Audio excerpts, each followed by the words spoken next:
Well, hey guys, it's time for another China How It Is. Just give me a second.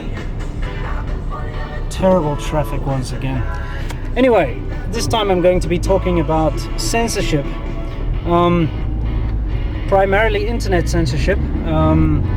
And I'll also cover other censorship of different medias, things like television, newspapers, etc. Just the kind of censorship that I have experienced living here in China. And the reason why I've decided to cover this topic is because for the last week I've been almost unable to access any of the Google apps on my phone, which is very frustrating because I depend on them a lot. Things like the Google Translate application very intermittently works. Google Maps doesn't work at all if you try and search for a location. What else? Well, just in general, Google Plus, the application's not working unless I'm at home in my, on my special proxy.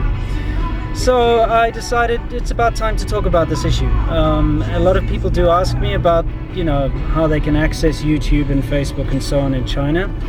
So I'll talk to you about that too. But let's first of all just start with the actual problem of the censorship. Well, this bumper-to-bumper traffic is not improving my mood.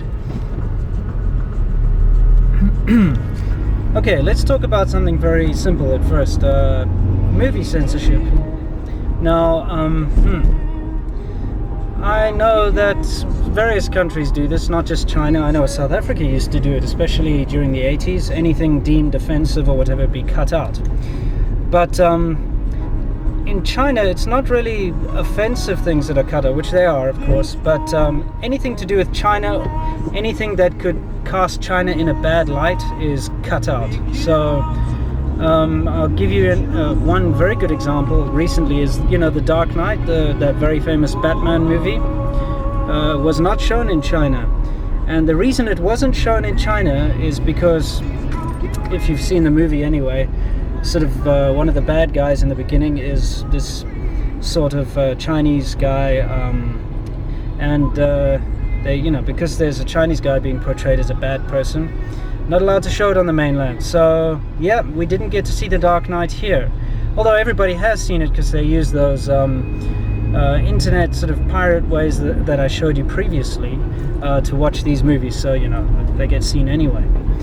Another example, I recall seeing one of the Pirates of the Caribbean movies. I went to go watch in the theater with some friends, and there were huge chunks of it missing. I mean, it's got Chow Yun-fat, the Chinese actor, in it, and basically all of his scenes were cut out, and he only appeared for something like 2 minutes in the movie, which was very confusing to myself and the rest of the audience because it didn't make any sense. He was there and then he died, basically.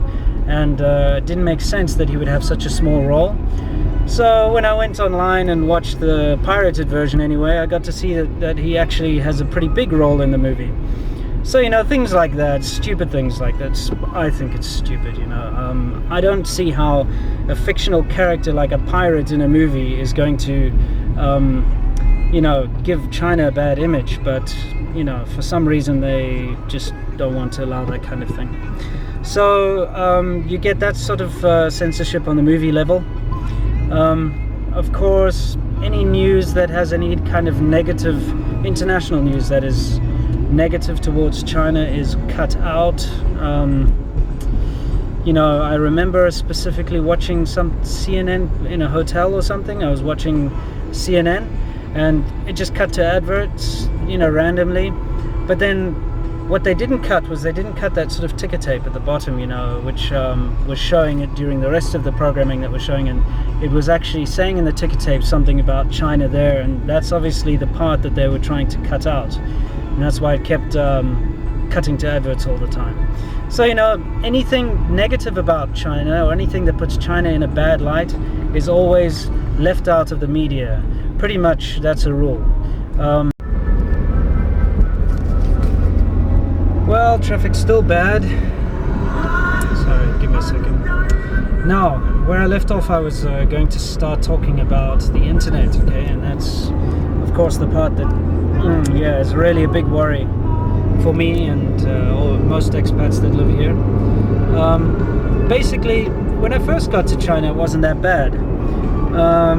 I could access YouTube, I could access Facebook, but this is when these technologies or these websites were still very new. And that's generally how it is. China doesn't block anything until it finds a reason to block it, right?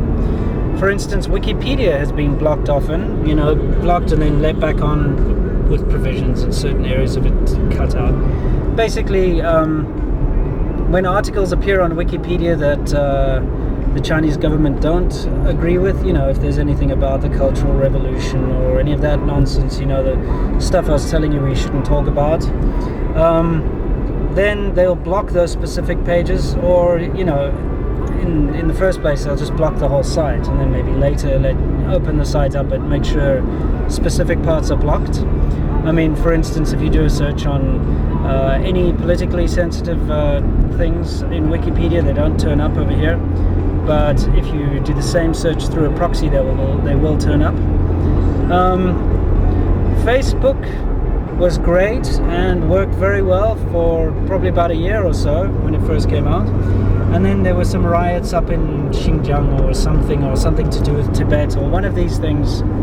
And, all the groups forming on Facebook to support the riots or to support, the political stuff, whatever, caused China to say, screw that idea, and they blocked Facebook completely. And it hasn't been opened up since. So, because of a bunch of, political groups, whoever they were, or whatever they were doing, or whatever their causes, and people starting newsletters and things, Facebook's blocked in China. And to be honest, I don't see it opening up again.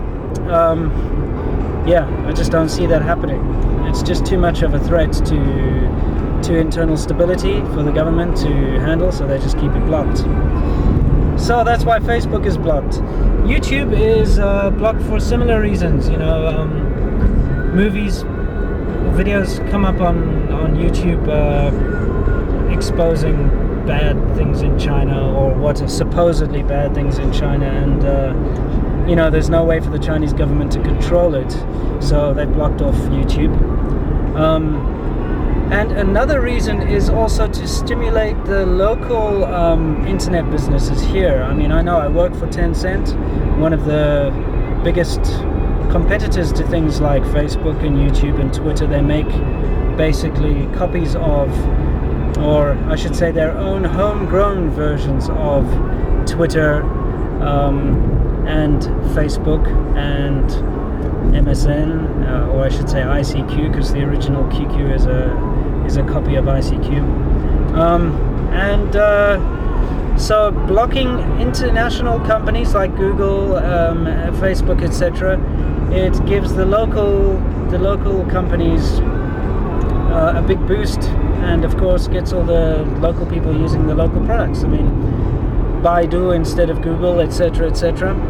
Because the Chinese were using Google a lot actually in the beginning, but then when the government started blocking it off and making it almost impossible to use, and I know because I use it all the time, it's frustrating. So why use something that's frustrating you all the time and not working and not connecting, when you can just use a local site that does work and works really well? So for instance, the local microblogging sites, the local social media sites, the local video sharing sites, at the click of a finger, the Chinese government can shut them down, can order them to remove certain posts, delete posts from them, let's say question people that post certain things.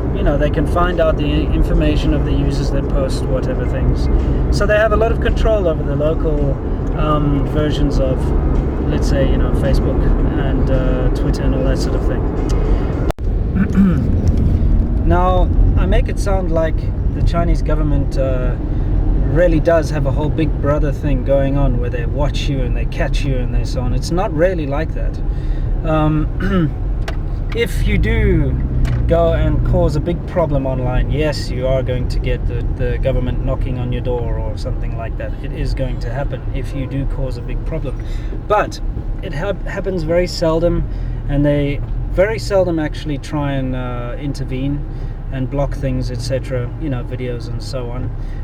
It's just the fact that they want to have that level of control. If there is a problem, they can delete it. It's there, that's why they want to do it.